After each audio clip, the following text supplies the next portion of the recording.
Hey everyone, I'm going to read the second part of Diary of a Wimpy Kid Wrecking Ball today. I read up to page 29 before, and today I'm going to read up to page 60.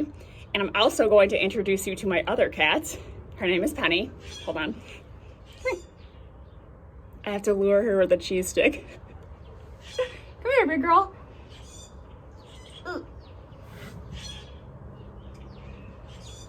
Oh, she's so big. All right, this is Penny. She's gonna help me read today. Goodbye. All right, starting at the top of page 29. Wednesday. I'm actually kind of glad nobody bought anything for my yard sale the other day, because if I ever get famous, that stuff is going to be worth a lot more money than I was asking for it. I'd feel pretty dumb if I sold one of my homework assignments for 50 cents and then someone auctioned it off later on for a few $1,000s. Sold to the gentleman in the striped tie. One day, they'll probably make my childhood home into one of those places schools visit on field trips.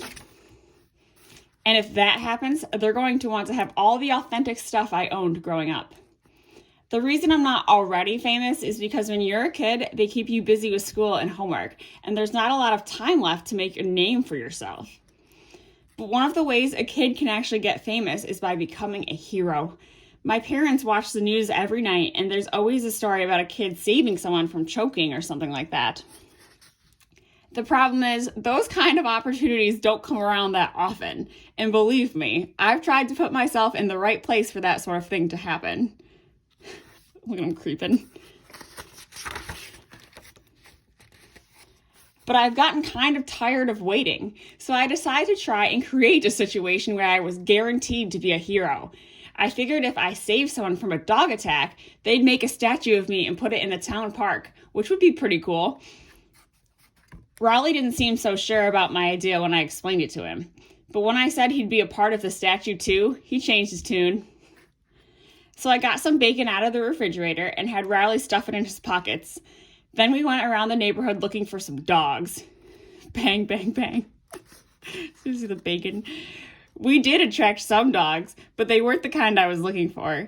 Yip, yip, yip, yip, yip. Riley got so nervous about the dogs following us that he ate the uncooked bacon, which I've heard can be really bad for you.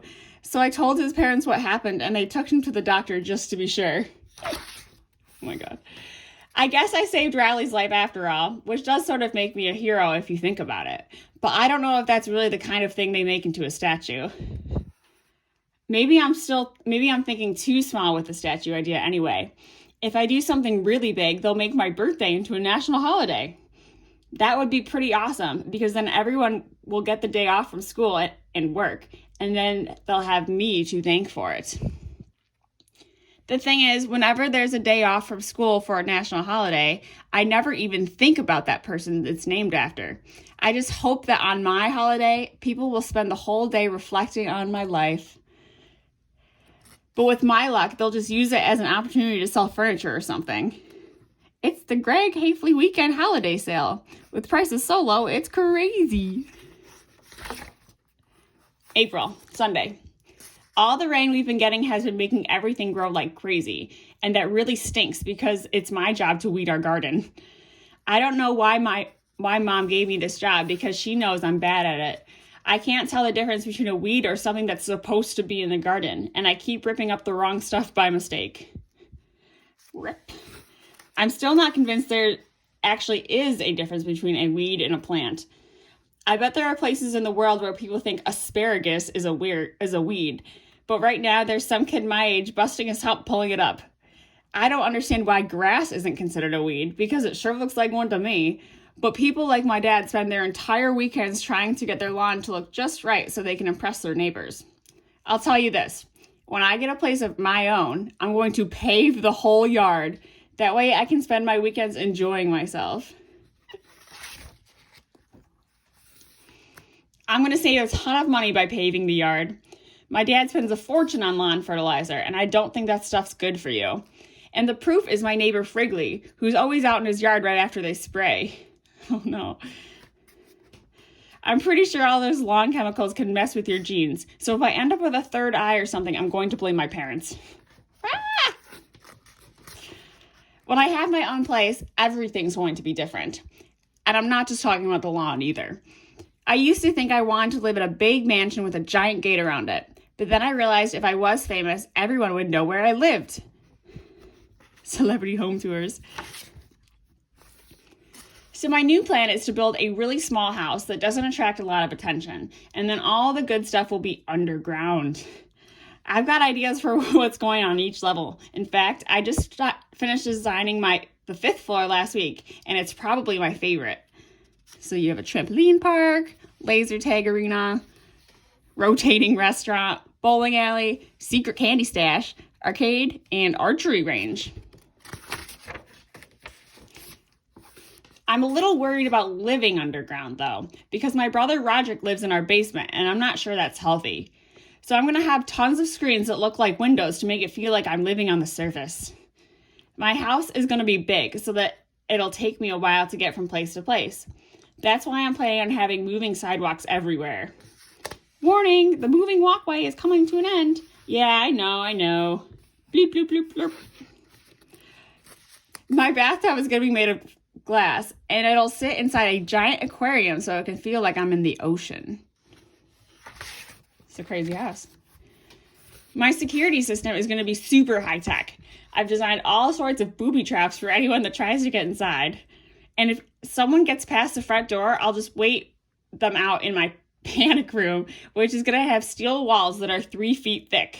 It's just panic room. Every so often, I'll probably have a party or something so people can see how awesome my house is. But if they stay too late, I'll have a way to get them out of there and back up to the street level. All of this stuff is going to be expensive, so it's going to take me a while for me to save enough money to make it happen. But I figure it can't hurt to start planning now. Would you want to live there? Friday. I was doing my homework last night when Dad called me downstairs. Mom was at the kitchen table and she seemed pretty upset. Dad told us Great Aunt Reba passed away in her sleep. I have a lot of great aunts though, and at first I couldn't remember which one she was. Mom reminded me that Aunt Reba was the one who used to send me angry letters when I forgot to write her thank you notes for my birthday money, and then I knew exactly which one she was. I guess Manny remembered Aunt Reba because he seemed pretty upset she had died. So tonight, Mom read him a book she read to me when Meemaw passed away. Preston Platypus says goodbye.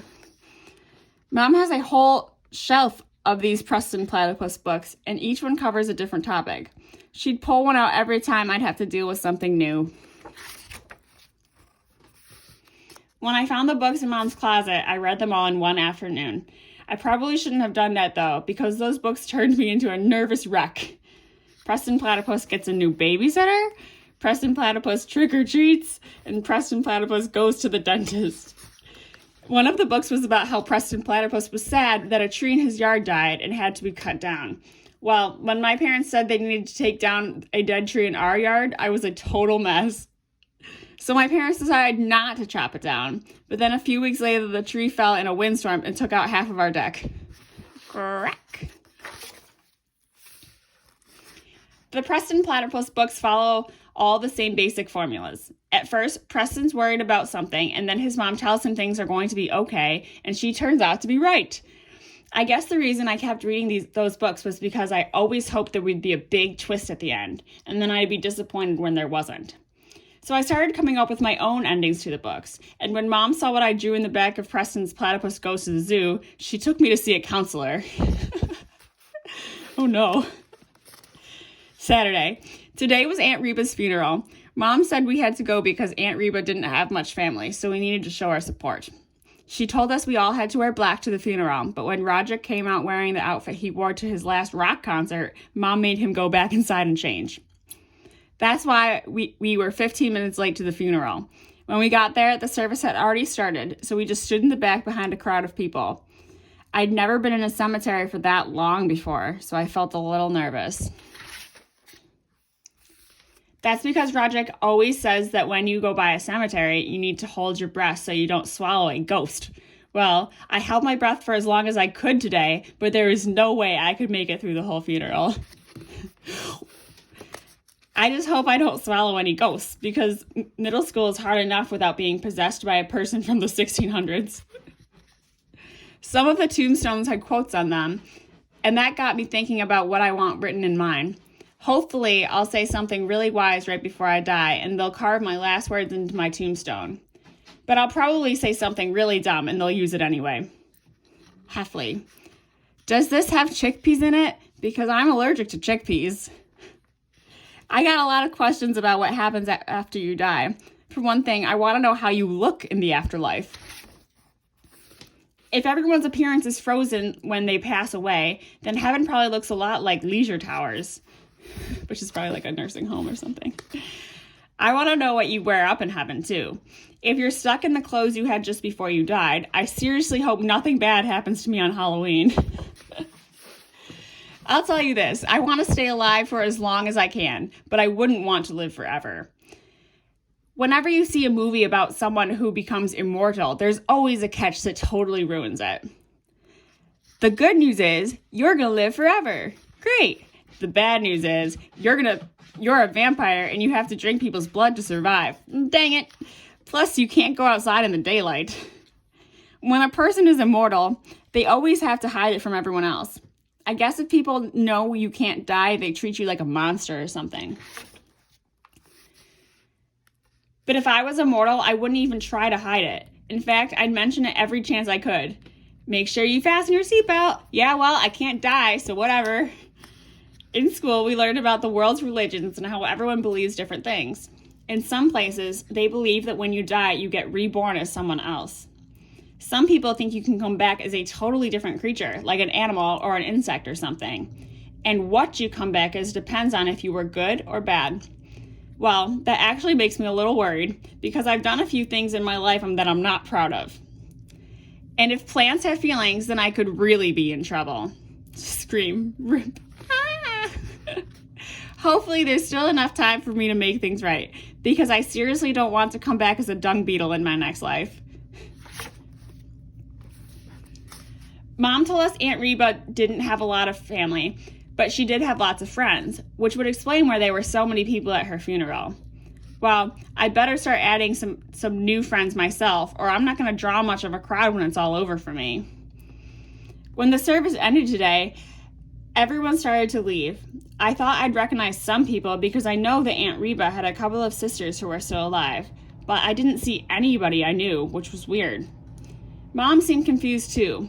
When the crowd thinned out, we made our way to the gravesite, and that's when we figured out that we were at the wrong funeral. By the time we got to Aunt Reba's grave, the ceremony was over and everyone was already gone. All I can say is I hope Aunt Reba was looking down from heaven and having a good laugh about us missing her funeral. But from what I remember about her, she wasn't really the type of person to have a good laugh about anything. All right, and then we'll stop there today on page 60.